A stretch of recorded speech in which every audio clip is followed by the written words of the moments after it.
पकड़ेगा, and that's been the case here by number 4 Shreyas throughout the tournament. यार बात वही है ना, अगेन यार रोल आइडेंटिफाई है, टैलेंट आइडेंटिफाई है, रोहित शर्मा आइडेंटिफाई है, शुभमन को लाया गया है, बनाया जा रहा है, उसको समझाया जा रहा है, और अगेन विराट कोहली जैसा एक्सपीरियंस सीजनड एक क्रिकेटर मौजूद है, उसके साथ अय्यर को डेवलप किया जा रहा है, अक्षर को आई मीन 2 साल पहले वो कहीं भी नहीं थे, लेकिन Kuldeep was dropped out this whole occasion, फिर वो दोबारा जाकर फर्स्ट क्लास के वापस आए। सारी टीमों के पास अपने रोल आइडेंटिफिकेशन के साथ मौजूद हैं। यहाँ पे ये बात भी करना ठीक है कि यार हर किसी के पास 5 बैट्समैन सेट हैं, उनके 3 ऑलराउंडर भी सेट हैं, उनके बॉलिंग ऑलराउंडर भी ठीक हैं, कीपर भी बैटिंग करेगा, उनके 3 बैट्समैन भी अपने 3 बॉलर्स भी करेंगे। मुझे न्यूजीलैंड में जो कमी नजर आई आज की, I think there is the fast bowling.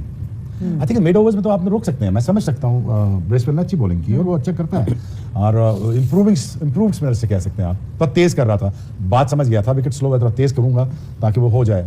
और दूसरा सैटनर के ओवर वही 20, मैं सोच रहा था 20-30 ओवर ये निकाल जाएं, और जब ये पहुंचेंगे 40th ओवर तक, तब ये आराम से ये किक थ्रू कर जाएंगे। तो I think the weakest link that I seen, I think in their bowling attack is Matt only was missing. उनकी बॉलिंग पेस बैटरी ने वो काम नहीं किया जो करना चाहिए था। I think could have been very close contest हो सकता था, but later part of the match I think they lost a bit. But हर टीम के पास ये चीज़ें मौजूद हैं, उनके पास 11 नहीं है, उनके पास 22 हैं, 22 के बाद उनके पीछे लगे हुए 22 और उनकी पूरी एक first class cricket structure back कर रहा हूँ उनको पूरा, उनके साथ साथ उनको ये बता रहा है कि हमारे पास अगर आप नहीं है तो आपसे बेहतर ऑप्शन मौजूद है। अभी मैं उस बच्चे से मिला था, अभिषेक बच्चन कह रहा हूँ, अभिषेक जो है लड़का शर्मा, मैंने थोड़ी सी बात की उनसे, उसको पूरी बात पता थी कि मुझे क्या करना है, मुझे कहाँ जाना है, मेरा गोल क्या है, मेरे पाथवेज क्या है, और मुझे किस किस्म का बैट्समैन बनना है। क्लैरिटी ऑफ द फोकस है। अब अनफॉर्चुनेटली यार हम आ जाता है टाइम, यार ऐसा नहीं है कि टीमों पे टाइम नहीं आता, वो रिवाइव नहीं करती, but the only thing is कि मुझे बेहतरी की सूरत नजर नहीं आ रही। जो पिट, हाँ पाकिस्तान पिट नजर नहीं आ रहा कि यार ये डाउन टू द पिट है, वो खत्म नहीं होकर दे रहा। अब वही अनयूजुअल डिसीजन, वही चीजें, अब अगेन सिलेक्शन की में समझ नहीं आती, दुनिया किसी और टेंशन पे चल रही है, हम किसी और टेंशन पे चल रहे हैं, समझे ना, वो उल्टा भाग रहे हैं हम दोनों पे। सो दुनिया और तरह से सोच रही है, they have moved on when it comes to thinking about their future perspective, economies and talent management, you name it, it's right there. So इसी वजह से आपको ये सारा टैलेंट पूल नजर आता है। आप बेशक 35 साल से वो जीते नहीं हैं न्यूजीलैंड, कोई वर्ल्ड कप, कोई मेजर इवेंट शायद वर्ल्ड कप नहीं जीते, साउथ अफ्रीका भी बेचारे ऐसे ही हैं, हालांकि 99 के वर्ल्ड कप मुझे लगता था कि यार that was the team that actually can beat the whole rest of the pack. मुझे नहीं लगता था Australia was the far superior team थी, शायद हम थे सुपीरियर टीम या South Africa, but again unfortunately वो हार गए। बट उनकी जो पूल ऑफ टैलेंट आ रहा है थ्रू द सिस्टम, एक छोटा सा मुल्क है, 3-4 करोड़ के लोगों का मुल्क है, उसमें टैलेंट आ रहा है ना, हालांकि उसकी फर्स्ट स्पोर्ट रग्बी है न्यूजीलैंड की, बट अगेन टैलेंट पूल आ रहा है, उसकी मैनेजमेंट हो रही है, उनके सिस्टम डेवलप्ड है, और ये तो मैंने काउंटी क्रिकेट में भी देखा था यार, तो एक चीज़ें सेट है, उससे चीज़ें बन रही आ रही हैं। अनफॉर्चुनेटली हमारे यहाँ ऐसा नहीं है स्ट्रक्चर, अभी हम 50, 60, 70 साल बाद भी ग्रास रूट की बात कर रहे हैं, तो फिर यार तो आप फिर क्या रह गया, ग्रास रूट की बात करेंगे आप, ग्रास रूट था ना, किसने खराब किया, था ना, क्लब क्रिकेट थी ना, आप क्लब क्रिकेट में सेलेक्ट होकर दिखा दो 95 में, मैं आपको मान जाऊँ, मैं आपको नाम ले लेके बता सकता हूँ फास्ट बॉलर्स के, they were far better athlete than I was, far better bowlers, जिसमें मैं टॉप नॉच कहता हूँ, जाहिद था, असलम था, बहुत सारे लड़के में, बशर था, साहिबा का लड़का था, Nadeem, Ali Gohar, you name it, keep naming it, ये इस तरह वॉक इन करते थे। बट अनफॉर्चुनेटली यार इंटरेस्ट ही खत्म हो गया, बहुत सारा नुकसान हुआ हमें 96 में थ्रू एलिगेशंस, बहुत सारा नुकसान हुआ, फिर वो ट्रिकल डाउन करता गया, उससे फैन फॉलोइंग कम हुई ज़ैनब। यू नो जब भी मैच खेलते थे हमें ये कहते थे यार तुम तो यार ये मैच तो नहीं फिक्स हुआ, यार हर वक्त ये बात सुनने को मिलती, कहाँ से फैन फॉलोइंग बढ़नी थी, हमने इंस्पायर कैसे करना था।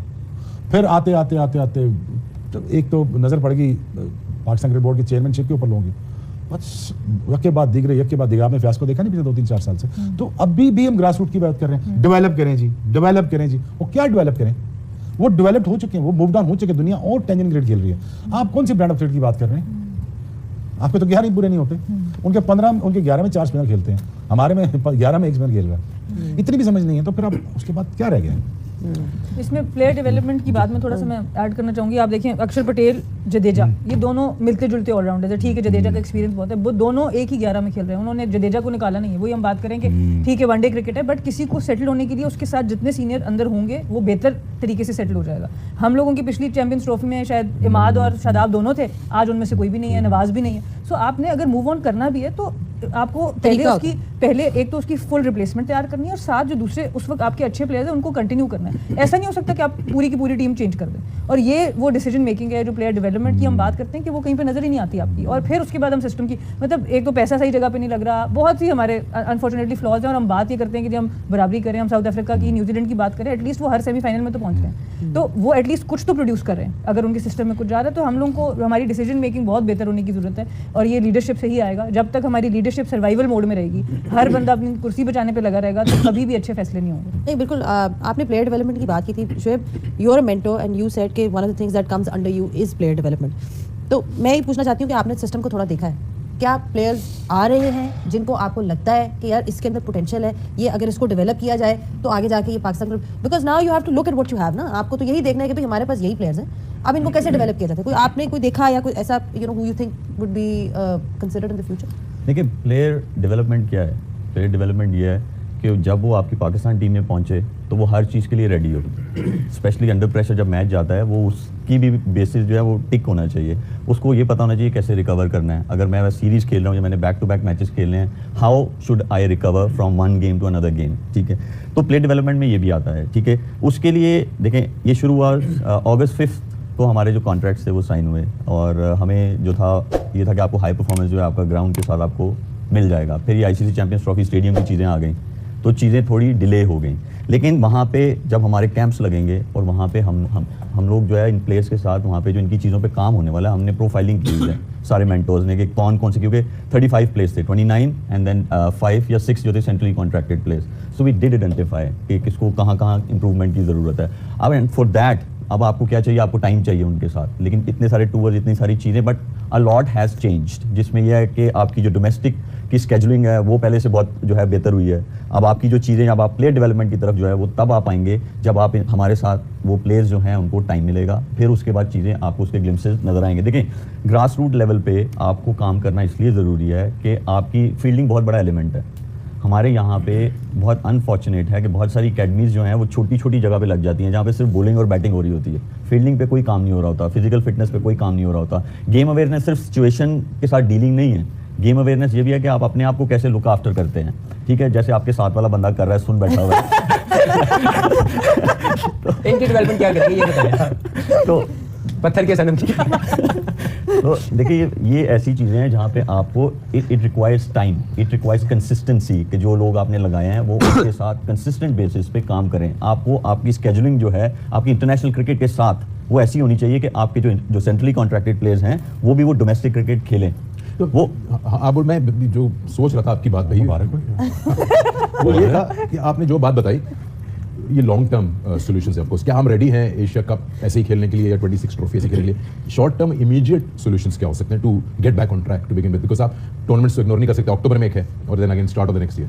देखिए, मैं इसका जरूर जवाब देता हूँ। एक तो ये मेरी रिस्पॉन्सिबिलिटी नहीं है। अरे यार, पूरी बात तो सुनो, मैंने आपको इसलिए शुरू में कहा कि मैं जवाब देता हूँ। बल्कि मैं आप दोनों को पूछूंगा बारी बारी। ठीक है, इसका फॉरेन सोल्यूशन ये है कि आपने T20 की टीम देखी, उन्होंने क्या किया, मेजर चेंजेस की, जो मैंने थ्रू प्रेस कॉन्फ्रेंस मुझे जो है समझ आई, जो मैंने चीज़ों को समझने की कोशिश की। उन्होंने कहा कि T20 क्रिकेट अब यही है कि बॉल 1 से फर्स्ट ओवर से लेकर 20th ओवर तक आपको एक जैसा खेलना पड़ेगा। वो वैसे प्लेयर्स लेके आए, ठीक है। अब इट्स प्लेयर्स रिस्पॉन्सिबिलिटी कि वो इवॉल्व करें उस गेम के साथ, उस मॉडर्न डे के साथ अपनी गेम को जो है इनहैंस करें, ताकि आप compete कर सकें एट अ हायर लेवल। दूसरा एलिमेंट ये है कि आपको फिजिकल फिटनेस जो है वो बहुत ज़रूरी है, क्योंकि मैंने इन प्लेयर्स के साथ जो है टाइम गुजारा है, तो बहुत सारों को ये भी अवेयरनेस नहीं है कि क्यों आप हाउ टू रिकवर, मतलब अगर आपकी बॉडी को कार्ब्स चाहिए कब चाहिए, आपको प्रोटीन चाहिए कब चाहिए, इनको ये भी अभी तक वो उस तरह नहीं पता। इसीलिए आपके ग्रास रूट लेवल पे काम होने की ज़रूरत है, क्योंकि अब ये नहीं है कि कोई आगे आपका हाथ पकड़ के जो है कोई आपसे चीज़ कराएगा, नहीं, it's your responsibility, you're a professional athlete.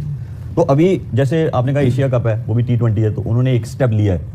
तो अब अगर जैसे न्यूजीलैंड में सीरीज आपको नजर आएगा, उससे वो आइडेंटिफाई भी करेंगे कौन से प्लेयर्स हैं, जब वो बड़े इवेंट्स में जाएंगे तो उन वो प्रेशर के साथ उस तरह डील कर सकते हैं। ओडीआई क्रिकेट जो है उन्होंने सेम रखा है, वो 2027 का जो 50 ओवर वर्ल्ड कप है वही उनको बेस्ट पॉसिबल लगे, उन्होंने वही रखे हैं। बट क्विक फिक्स जो है वो आपका यही है कि जो आपके पास प्लेयर्स हैं इनको रिस्पॉन्सिबल और इनको अकाउंटेबल वो जो है ठहरा के आपसे रिजल्ट, उनसे रिजल्ट्स लेने पड़ेंगे। जब ट्रॉफी करीब आएगी तो ऐसा तो नहीं होगा फिर 2-3 एक्सपीरियंस प्लेयर डाल दिए जाएंगे लास्ट मिनट में?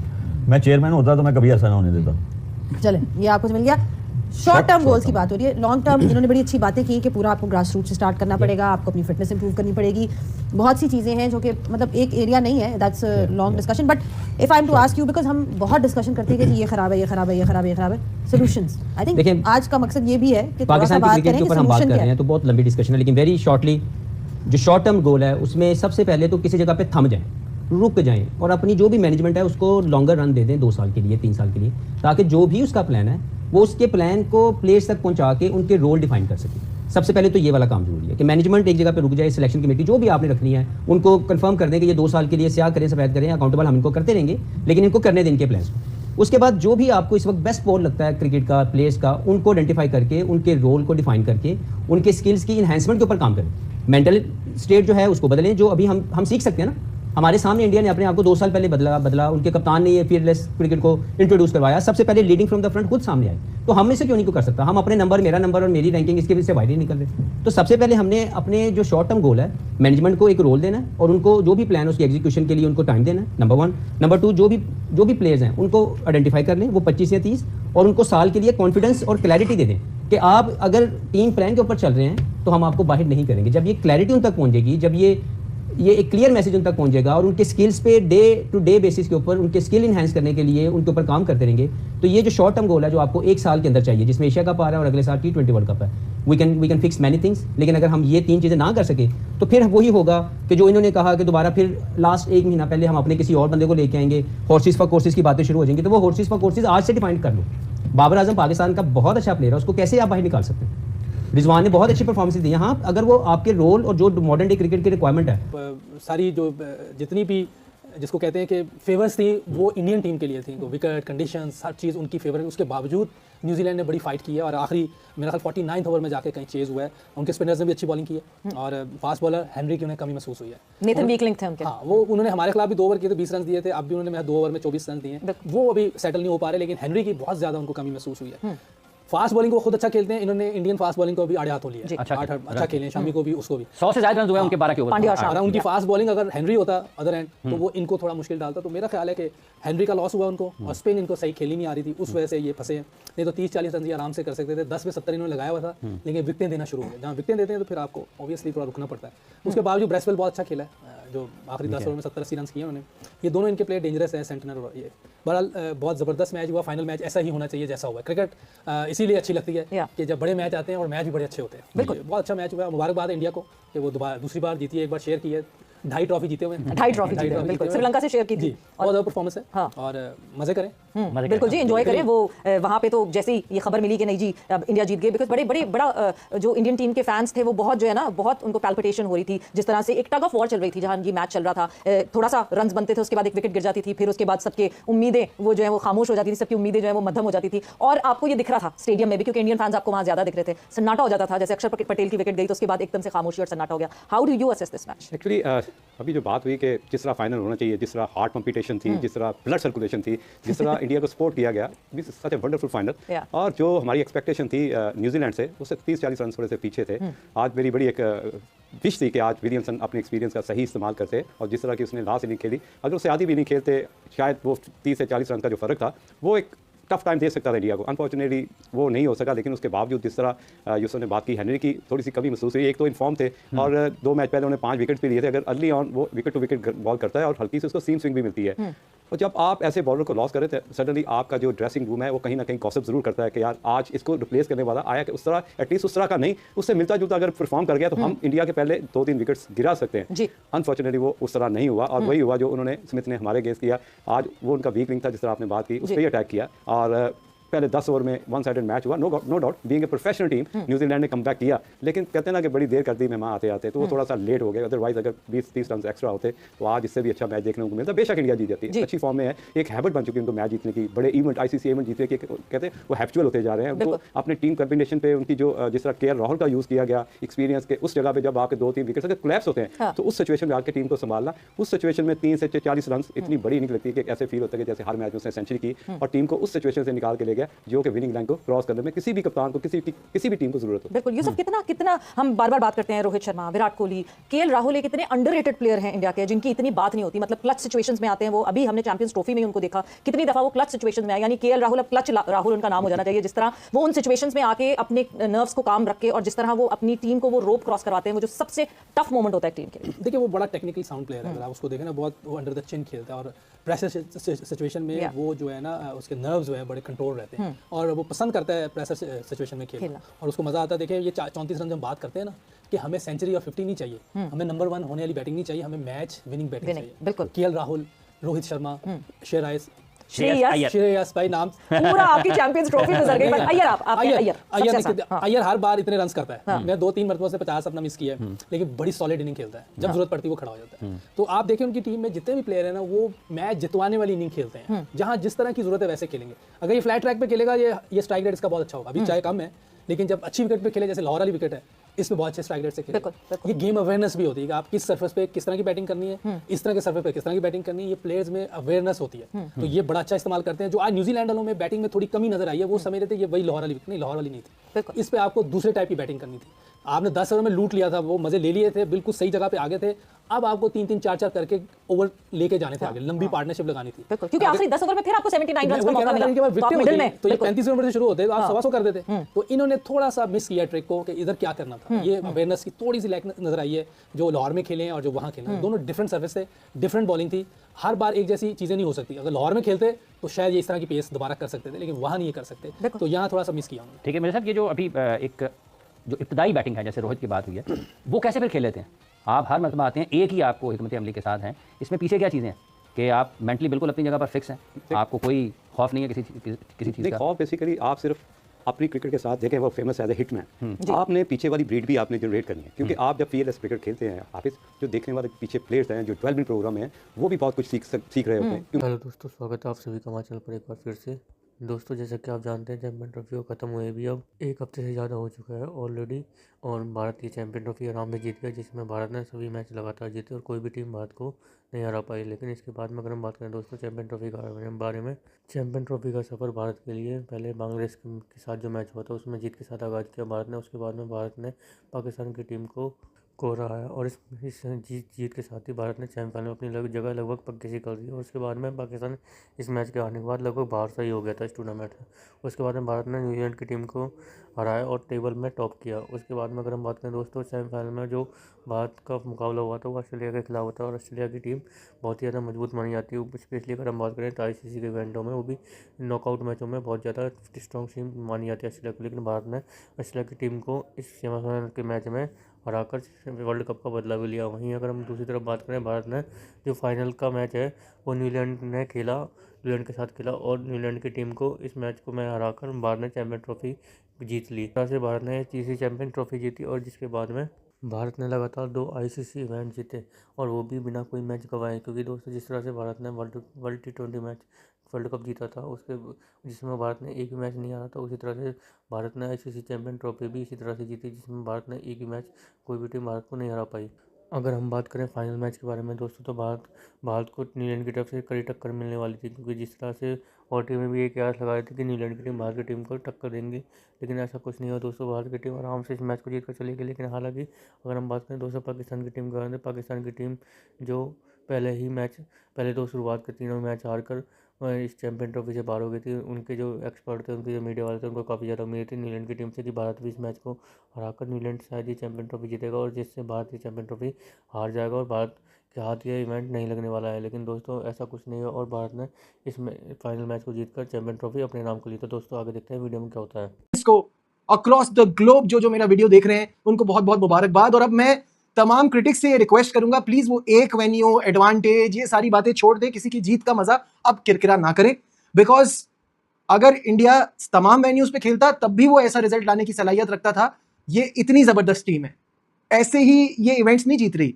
अनबीटन टीम थी 2024 के T20 वर्ल्ड कप में, अनबीटन टीम है चैंपियंस ट्रॉफी में, किसी टीम को करीब भी नहीं आने दिया। एक मैच भी ऐसा नहीं हुआ जहां लगे कि इंडिया हार सकता था, एक गेम भी ऐसा नहीं हुआ। दिस शोज डोमिनेंस कि किसी को आसपास भी नहीं लगने दे रही है इंडियन साइड। बैलेंस कमाल है टीम में, स्टार वर्शिपिंग नहीं है। आज एक पॉइंट आया जब विराट कोहली 1 रन पे आउट हुए, किसी को परेशानी नहीं हो रही थी। फैंस का दिल बैठ जाता है, जाहिर है, जब आपका मेन प्लेयर, आपका स्टार प्लेयर जो हमेशा बिग मैच में रन करता हो, हमेशा फाइनल्स में परफॉर्म करता हो, जब वो रन ना करे तो घबराहट होती है फैंस को। बट ट्रस्ट मी, जो क्रिकेट को समझते हैं उनको पता था आगे बड़ी बैटिंग पड़ी है और ये रन्स बड़े मामूली रन्स है। शुरुआत से शुरू करते हैं। रोहित शर्मा ने तो कसम खाई है टॉस तो वो जीतेंगे नहीं, लेकिन अच्छा टॉस हार जाए, मैच जीत जाए, ऐसा हमें भी मिल जाए। लेकिन रोहित शर्मा इस बार भी लगातार अपना 15वां टॉस हारे और फौरन बिना ज्यादा टाइम लिए मिचेल सेंटनर ने इस जबरदस्ती पिच को देखा और कहा कि we are going to bat first. And I understand, big game, runs on the board important होते हैं, तो उन्होंने ये ऑप्शन ऑप्ट किया और उन्होंने पहले बैटिंग करने का फैसला किया। और जिस तरह की शुरुआत हुई, जैसा सचिन रविंद्र खेल रहे थे और जिस तरह की फॉर्म में वो है, he is the man of ICC events. 5 सेंचुरियां वो ऑलरेडी कर चुके थे और आज जो आगाज लिया था, लग रहा था आज भी किसी बड़े स्कोर की तरफ बढ़ेंगे, बट यहाँ पे ऐसा ना हो पाया। वो जो एडवांटेज उन्होंने लिया था और उनके जो कैचेस छूटे, उनको चांसेस मिले, शामी ने उनका कॉटन बॉल छोड़ा, एक श्रेयस अय्यर ने उनका कैच छोड़ा, मिसजज हो गया उनसे, उसका वो ज्यादा फायदा नहीं उठा पाए। 57 पर पहली विकेट गिरी, वो विल यंग की थी और हम बार बार ये बात कर रहे थे कि वरुण को खेलने का एक खास तरीका है, आप क्रॉस नहीं खेल सकते, आप एलबीडब्ल्यू और बोल्ड हो जाएंगे। तो यही हुआ, वो एलबीडब्ल्यू हो गए वरुण की बॉल पे। तो ये पहली विकेट गिरी। उसके बाद सचिन रविंद्र 37 की धुआंधार इनिंग खेल रहे थे, बड़े मजे से शॉट्स लग रहे थे उनके, उन्होंने शामी को भी आड़े हाथों लिया और उन्होंने इससे पहले हार्दिक पांड्या की भी खूब पिटाई की,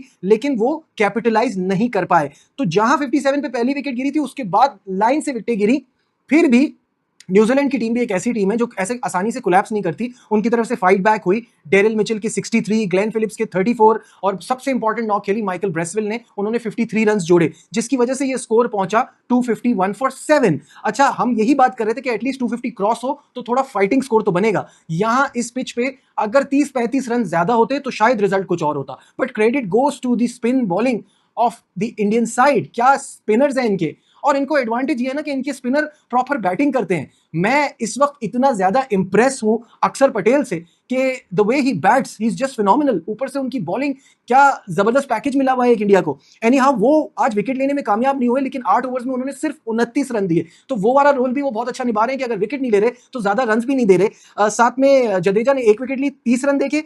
Varun and Kuldeep were excellent, Varun 2 for 45 and Kuldeep 2 for 40। एक पॉइंट पे मुझे ऐसा लगा कि शायद वरुण की तैयारी कर आए, कुलदीप को भूल गए, तो कुलदीप उस बात का फायदा उठा रहे हैं। बट इंडियन कैप्टन ने अपने स्पिनर्स को बहुत बेहतरीन तरीके से यूज किया। शामी की आज पिटाई हुई, उनको 74 रन पड़े और सिर्फ 1 विकेट लेने में कामयाब हुए। Overall 251 was not a bad score, not good considering आप एक वर्ल्ड क्लास टीम से खेल रहे हैं जिसकी बैटिंग बहुत तगड़ी है। तो ये स्कोर कम तो था बट बुरा नहीं था। जब शुरुआत हुई तो Rohit Sharma the man with the plan. Rohit Sharma ने खुद आज आफ्टर मैच कॉन्फ्रेंस में भी ये बात की, जो वो बात कर रहे थे उसमें भी उन्होंने कहा कि मैंने अपना रोल एक तय किया हुआ है, मुझे जाहिर सी बात है रिजल्ट्स इधर उधर होते हैं, लेकिन मुझे पता है मैंने क्या करना है। तो उनका जो काम था ना क्विक स्टार्ट देने वाला, अब उन्होंने वो रोल पकड़ा है। पहले वो बड़ी बड़ी इनिंग्स के लिए जाते थे, अब वो एक फायरी स्टार्ट देने की कोशिश करते हैं। आज जिस तरह से वो खेल रहे थे, जो स्टार्ट उनका और गिल का लगा, तो लग रहा था और आसानी से ये मैच बहुत जल्दी खत्म हो जाएगा। It is a one sided game all together. तो 105 पर पहली विकेट गिरी जब गिल आउट हुए, तो ये जो 105 रन की ओपनिंग पार्टनरशिप थी, इंडिया को ऑलरेडी इस मैच में बड़ा कंफर्टेबल इन कर चुकी थी। रोहित शर्मा की तो दोस्तों, जैसा कि आपने वीडियो के अंदर देखा होगा, भारतीय टीम की तारीफ करते हुए दिखाई दे रहे हैं, जिसमें शोएब अख्तर, शोएब मलिक, मोहम्मद हफीज़ जो काफ़ी ज़्यादा भारतीय टीम की तारीफ करते हुए नजर आ रहे हैं और भारतीय टीम को उनकी जीत के लिए शुभकामनाएं भी दे रहे हैं। लेकिन दोस्तों, वहीं अगर हम दूसरे एक्सपर्टों की बात करें, जो लाइक इंजमाम उल, जिन्होंने ये भी कहा कि भारतीय टीम को होम एडवांटेज की तरह एडवांटेज मिल रहा है दुबई की पिच पर, और भी जो मीडिया वाले हैं पाकिस्तान के, वो भी इस तरह से रोते हुए लगते नजर आए कि भारतीय टीम को फ़ायदा पहुंचा रही है आईसीसी, और आईसीसी ने जानबूझकर इस बात के सारे मैच दुबई की पिच पर कराए, जिससे भारत को स्पिन पिच पर मदद मिल रही है। और भारत इस चीज़ को लेकर दोस्तों भारतीय टीम को काफ़ी ज़्यादा ट्रोल किया जाने लगा, स्पेशली अगर हम बात करें पाकिस्तानी मीडिया द्वारा और पाकिस्तान के जो एक्सपर्ट हैं वो उनके द्वारा, और जो इंग्लैंड के जो माइकल वॉन है वो उन्होंने भी काफ़ी ज़्यादा भारतीय टीम को ट्रोल करते नजर आए हुए, जिसके बाद में भारतीय टीम को ये दिखाने के लिए कि भारतीय टीम की ये जीत कुछ नहीं है। लेकिन दोस्तों, हम एक भारतीय होने के नाते ये कहेंगे भारतीय टीम ने बहुत अच्छी क्रिकेट खेली और भारतीय टीम ने इस सीरीज़ को जीतने की, इस आईसीसी टूर्नामेंट को जीतने के लिए जो जीत और मेहनत करी थी उसका उन्होंने फल मिला है। वहीं अगर हम बात करें दोस्तों, जो और देशों के भी जो एक्सपर्ट हैं उन्होंने भी यही कहा कि भारतीय टीम को एक तरफा जीत देने के लिए आईसीसी ने ये मैच दुबई में शिफ्ट कर दिया, भारतीय टीम के सारे मैच दुबई में कराए और सारी की सारी पिचें स्पिन ट्रैक पर बना दी, जिसके कारण भारतीय टीम ये चैंपियन ट्रॉफी जीतने में कामयाब रहा। लेकिन दोस्तों, उनको ये नहीं पता कि भारतीय टीम की जो बैटिंग लाइनअप है या फिर बॉलिंग लाइनअप है, उसकी यदि हम इसकी उनकी फील्डिंग के बारे में बात करें तो वो एकदम नंबर 1 है, वो किसी भी टीम के आगे कहीं भी खेलें वो जीतने का वो रखते हैं। लेकिन दोस्तों दूसरी तरफ अगर हम बात करें कि पाकिस्तान की टीम जो इस मैच में इस टूर्नामेंट में एक भी जीत हासिल नहीं कर पाई, हालांकि दोस्तों उनको एक जीत नसीब हो सकती थी शायद बांग्लादेश के खिलाफ, लेकिन दोस्तों बांग्लादेश के खिलाफ भी जीतना उतना आसान नहीं था। लेकिन इस मैच को बारिश ने रद्द कर दिया और पाकिस्तान की उम्मीदों पर यहाँ पर भी पानी फिर गया। जिस तरह से पाकिस्तान ने ये इवेंट होस्ट किया था, उन्हें काफ़ी ज़्यादा उम्मीद थी कि हमारी टीम अगर इस टूर्नामेंट को जीतेगी तो हमारे यहाँ पर और भी ज़्यादा दर्शक इस मैच इन आगे दर्शक क्रिकेट की तरफ भागेंगे। लेकिन दोस्तों इस तरह का कुछ नहीं। और पाकिस्तान की टीम इस टूर्नामेंट में एक भी बिना मैच खेले बिना मैच जीते बाहर हो गई। और उसके बाद में भारतीय टीम दूसरी तरफ भारतीय टीम इस टूर्नामेंट को जीतकर पाकिस्तान के लिए बहुत ज़्यादा दिक्कतें हो गई हैं। तो दोस्तों कैसे लगी आज की हमारी वीडियो हमें कमेंट करके जरूर बताएं। हमारे चैनल को लाइक एंड सब्सक्राइब जरूर करें ताकि आपको हमारे साथ बना रहे। धन्यवाद।